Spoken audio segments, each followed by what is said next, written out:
Summer breeze, warm sun, shining bright. Heart so full, everything feels right. Oh, laughing like a fool, dancing in the rain, chasing dreams. No room for pain. Oh, every day I wake up with a smile, feeling happy like I've been a while. Colors shining through all the so bright.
Trying to define who I really was within. Feeling so lost.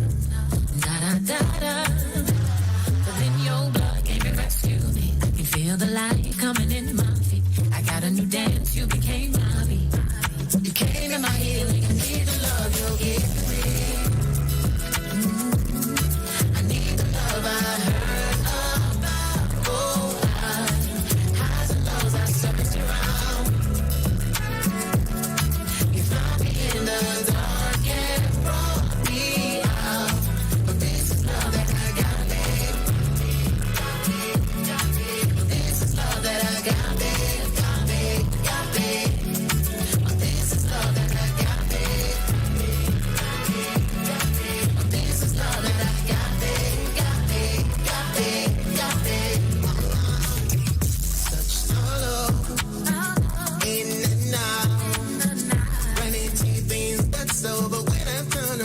running to your love. You gave me that one shot, much more than a feeling. I know you're the answer. You came in my healing. I need the love, so give me. I need the love, highs and lows, I searched around. You found me in the dark and brought me out. But this is love that I got, babe.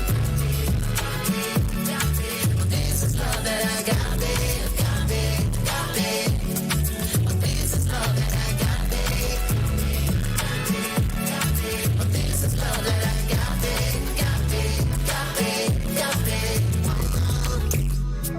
All over, in and out.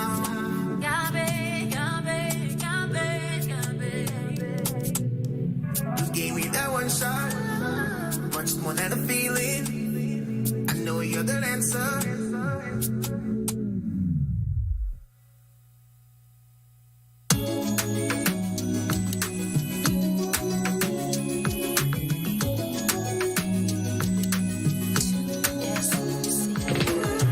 Father, Father, Father, Father,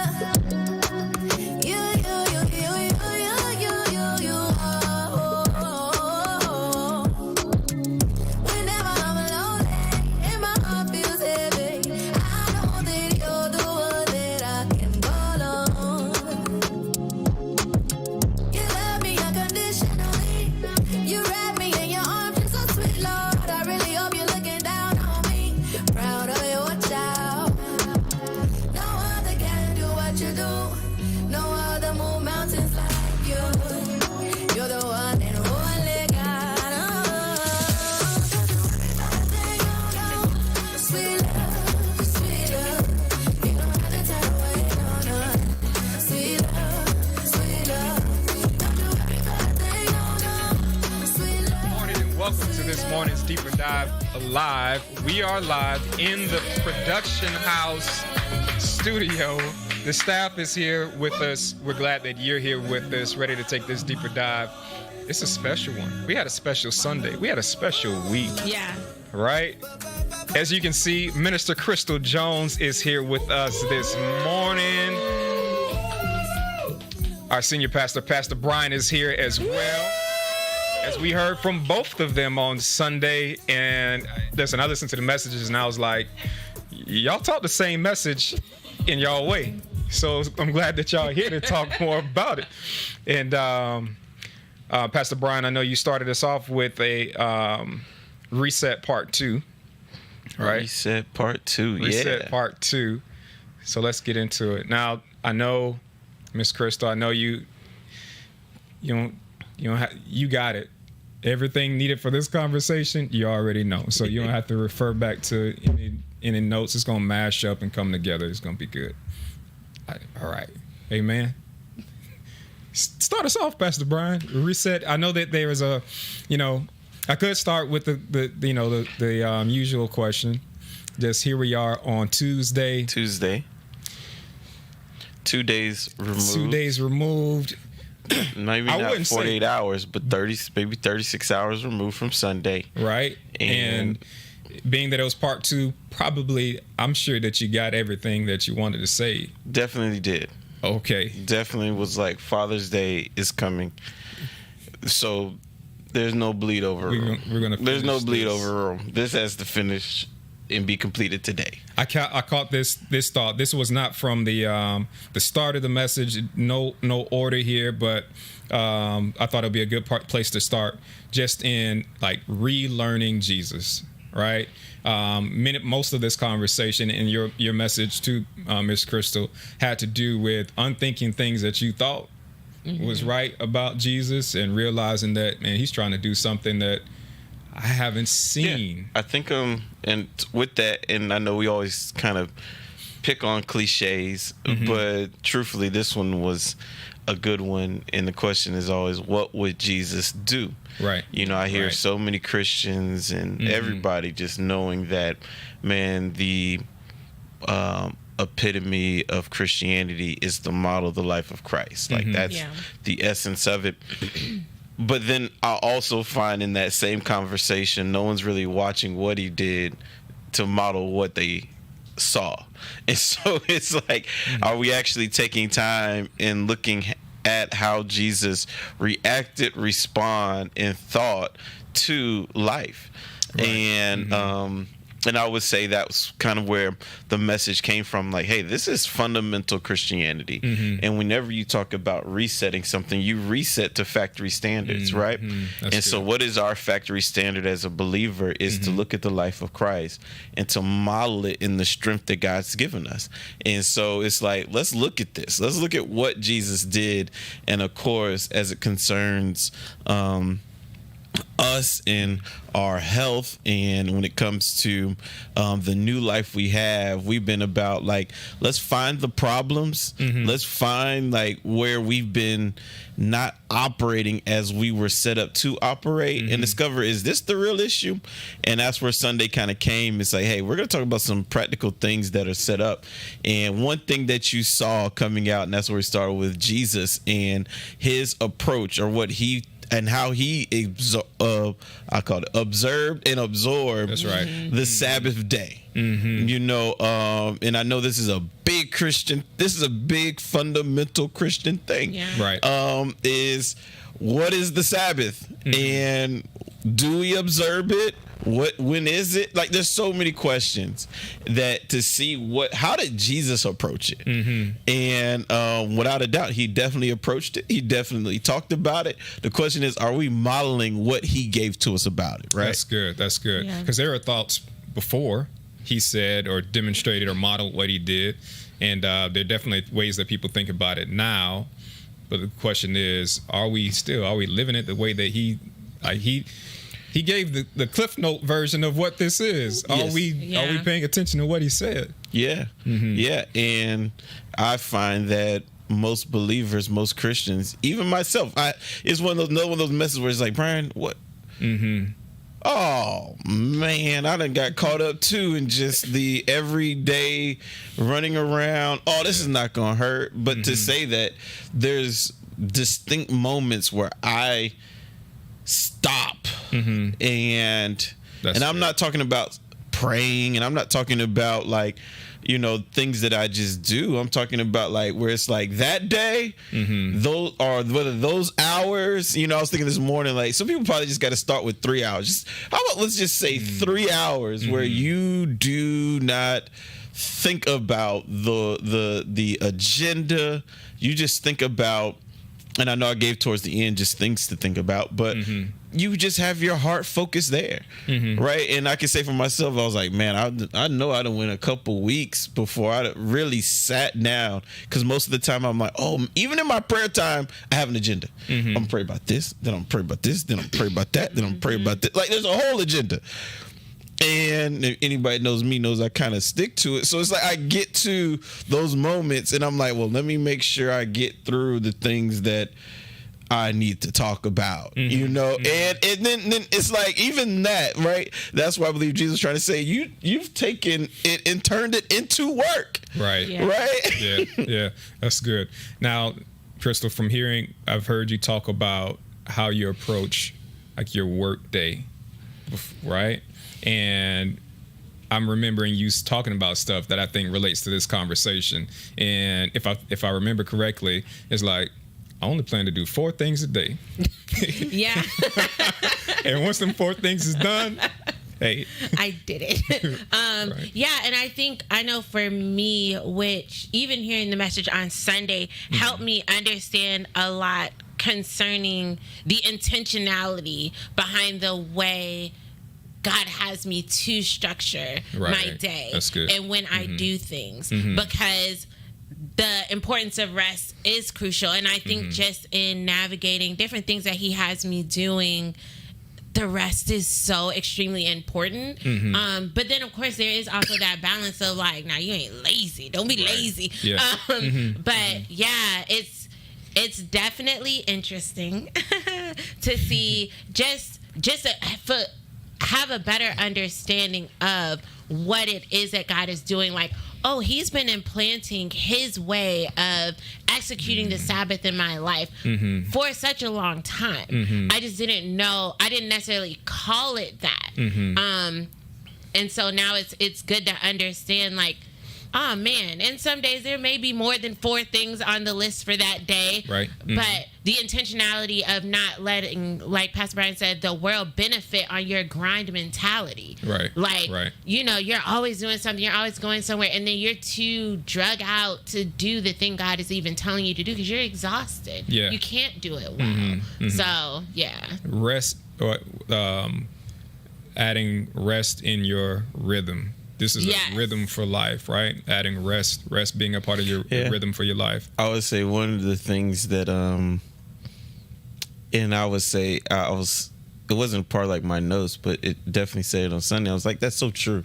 Like, if you haven't heard the Holy Spirit talk to you about resting, then you have cut him off at some point. Yeah. Like, this isn't, and it goes back to that whole thing, like, you were created by God. I think he has the blueprints of how you best operate. And a part of our performing at peak ability is resting. Right. You know, that is a part of it, right? That's where we see, I'm thinking about so many examples to where in the NBA, when they extended the season, they started to say, hey man, my guys need rest. Yeah. And so there's guys sitting on the bench watching the game, right? Although they could go in and make a difference, but if I make a difference now, I risk my peak performance later, right? Yeah. And I think that's the mentality that we have to have as believers, right. That you have a peak performance, you have an optimum point of operation, and when you don't rest, it doesn't mean that you weren't productive. It means you forfeited future peak performance. Yeah, and you don't know. That's the part that's amazing. You don't know. So I started noticing that when you look at the like the box score of the games, it'll say such and such didn't play, coach's decision. Like if they're injured, they'll say injured, but then at the bottom it'll say these players were out, coach's decision.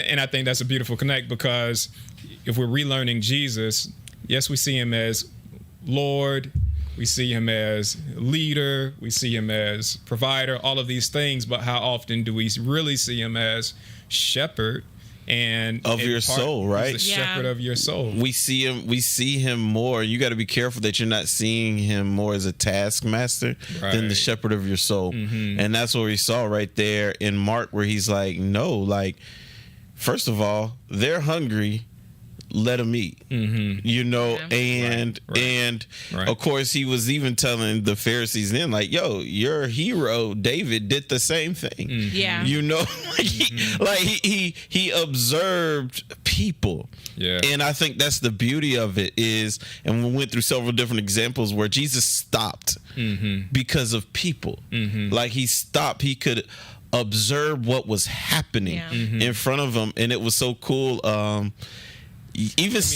But in those examples, we're not looking at him to, in this case, to do what he did, but to observe that he did it and why did he do it. So the thing to get out of that is not, say Jesus stopped. No, the thing is, in this moment, Jesus stopped because there was a person who needed something that wasn't on his list of things to do, and he ministered to that person.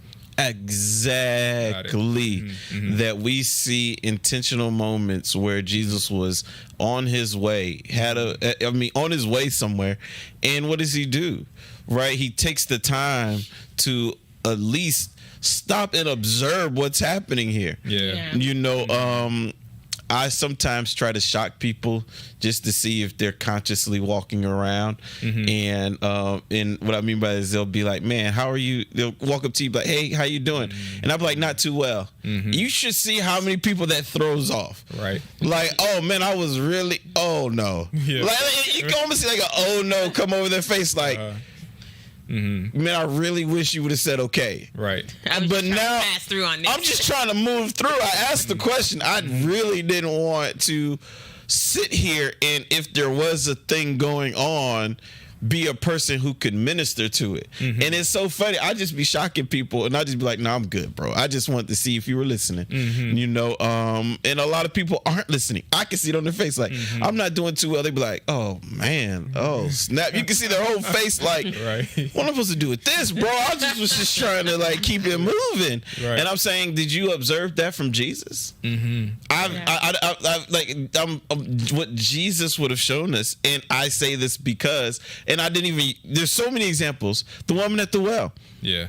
And that's where we learn this monumental lesson where Jesus says, man, I have a nourishment you know nothing about. And we've been built from that same fabric, that there is a nourishment that we need in seasons of our life that even food can't bring to you. It comes from walking and serving the purpose of your life. But it doesn't mean that you scheduled that moment. Jesus didn't schedule the moment with the woman at the well, but he served the woman at the well. And in serving the woman at his well, even some of his natural needs became second to that moment. Like you say, the disciples come back like, man, you didn't eat. He's like, push on, man. I know. Listen, I'm so right. And I can tell you as a person that's just not. I have experienced it myself to where sometimes I get so caught up in like what we are doing that I forget that you're supposed to eat. Like, you know, and not saying that that's, you know, I know some people are like, oh, that's not healthy. Well, I'm just saying it was truthful though. That I literally was like, man, we forgot to eat. You know, we were so in our place. That's right. Yeah. Right. That it became secondary. Right. Yeah. Yeah. I imagine Jesus being revived just by the Samaritan woman's response to the gospel and what was going to come next. That it was like, nah, bump that now. We are in it. This is what we came for. But check this out. This is one thing on the Pop Up Sunday. If you don't choose to rest, you will be forced to recover. Yeah. Those are the options. And recovery could cost you. Right? Yeah. I'm imagining, like, even in that same example, if he wouldn't have been revived in that moment, then what happened in Samaria probably wouldn't have happened the way that it did. She's kicked off a revival. Here they are looking for lunch, and now we got this revival situation. So just not understanding rest, spiritual rest, prior to the revival kicking off wouldn't have made him ready to do what was needed next. Minister Jones said when she was just talking about, like, you're so busy trying to reach the 1,000. Right. That you don't know that one was going to reach 1 million, right? That's what I think about the woman at the well, right? Yeah. That, like, you know, Jesus impacted her, but then she set off a revival. That's right. Right? Yeah, that's good.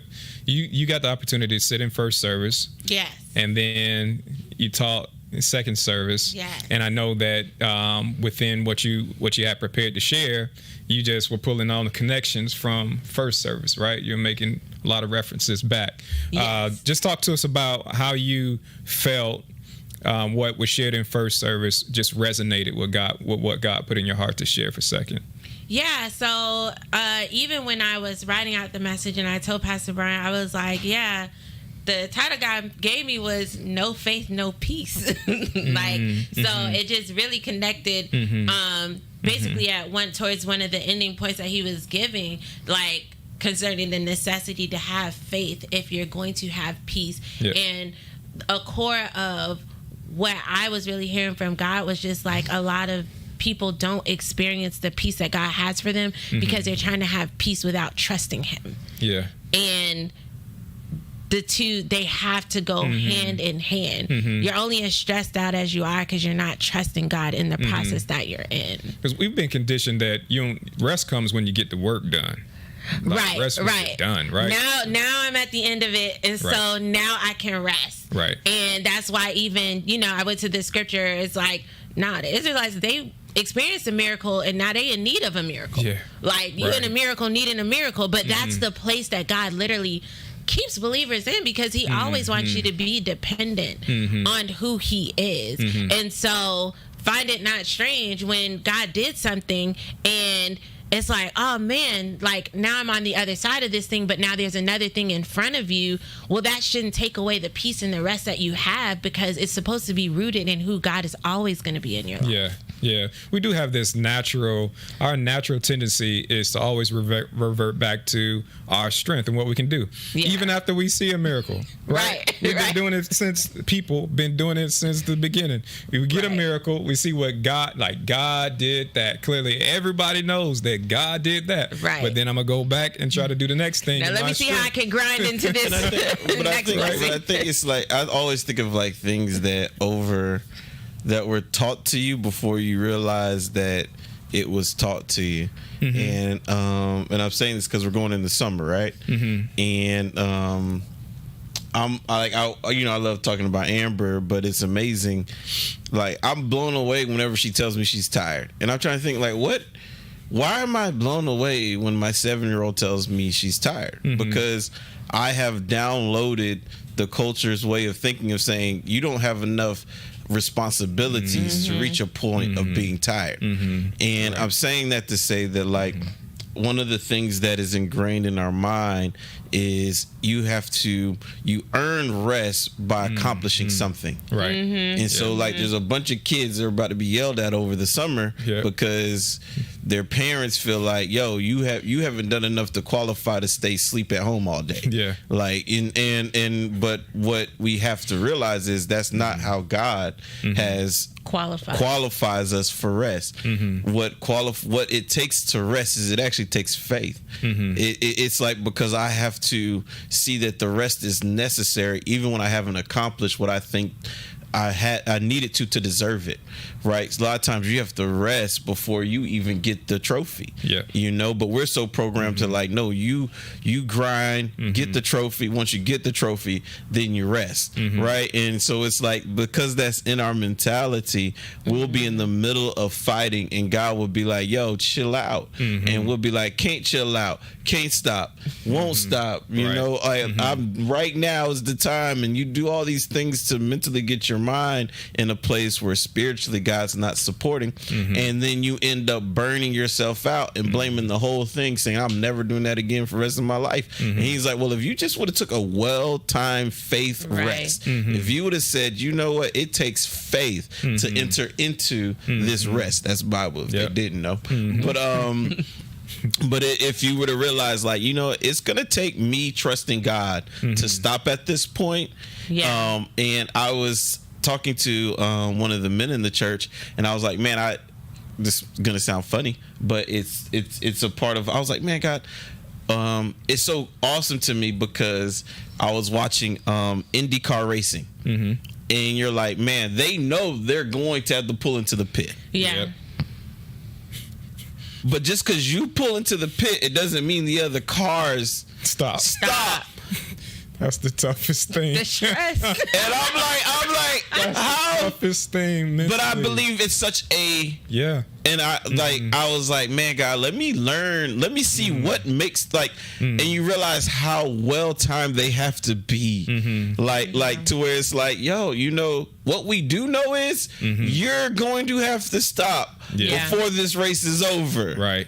But if we push it too far, the race will be over because you didn't stop. And I believe that's the balance God is trying to minister to us in life. That's why he's saying, no, it takes faith to enter into this rest. It takes faith to understand that, man, like, if you don't have a well-timed stop, you will stop at a very untimed place. And that's where a lot of Christians are. And I'm saying that just to say, because we are in our New Life series, and we're talking about, man, the rest that God has promised us in Matthew, and how do we get this burden-free life? That's crazy. My burden. Listen.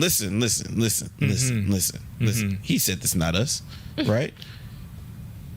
My yoke is easy and my burden is light. Right. You know how much that goes against a lot of just how the gospel is presented.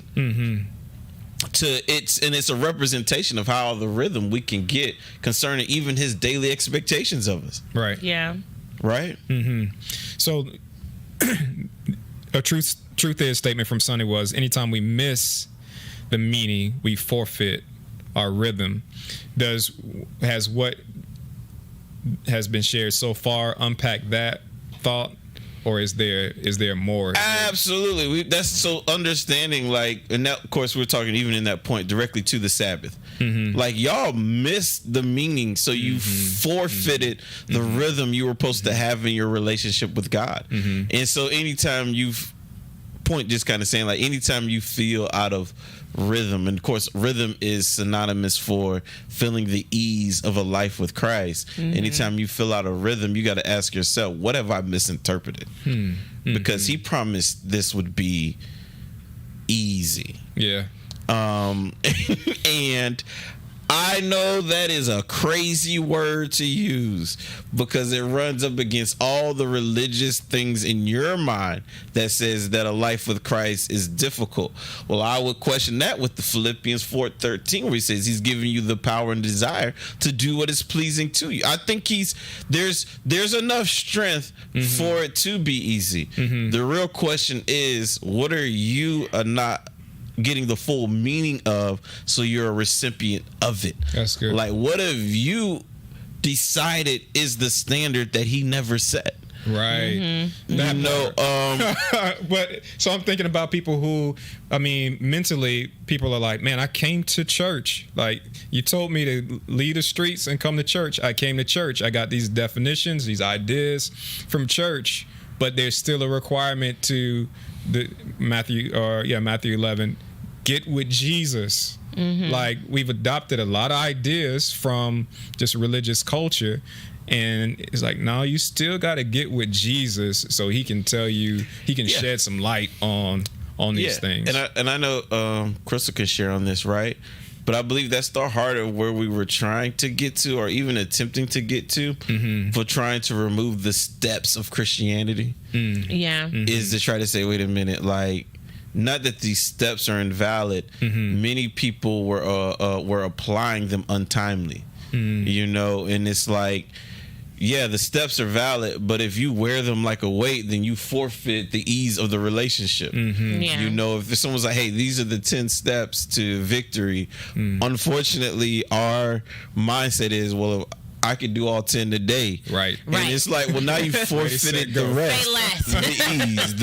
And so it's like, okay, well, we'll remove the numbers. Maybe this will help you understand that you're supposed to have a relationship with God, a relationship with Jesus, not just trying to make an exchange because you see these steps. And I believe we've been trying to circle around how to finally get to the point to where, like, you can't, I'm going to say it this way, right? You have to accept what God says is good for you.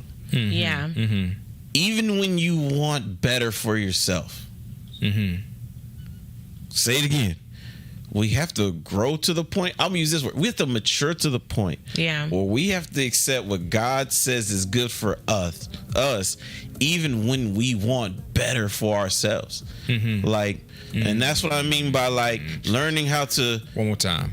We have to learn, mature to the point where we accept what God has says is good for us. That's good. Even when we want better for ourselves.